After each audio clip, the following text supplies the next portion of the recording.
लगाण वर्षा जो हिमाचल प्रदेश ब्यास नदी में अति सांघातिक बन्या आसी फल भारतीय पाणीपाग विभाग आईएमडी समग्र अंचल आज रेड अलर्ट जारी करिछि। मंडी जिला सर्वाधिक प्रभावित होइछि एवं शताधिक स्थान में भूस्खलन होइछि। मंडी में 139 रास्ता बंद होइथिबा बेले 374 विद्युत ट्रांसफॉर्मर अकामी हो जाइछि। गत 24 घंटा मध्य मंडी में सर्वाधिक 223 मिलीमीटर वर्षा रेकर्ड करा जाइछि।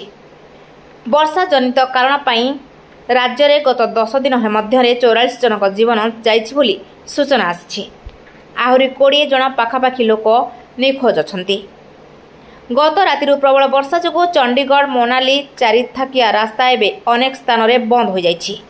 आसंता 24 घंटा पाई चांबा मंडी हमीरपुर शिमला सिरमौर एवं सोलन जिले में बन्या नहीं सतर्कता जारी होइछि।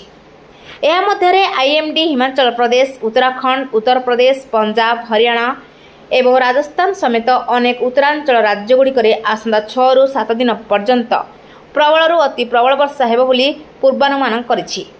आईएमडी अनुसार उत्तर पश्चिम केंद्रीय एवं पूर्व भारतर एक विशाल अंश मौसुमी सक्रिय रहिबो। ब्यूरो रिपोर्ट प्रयाग खबर।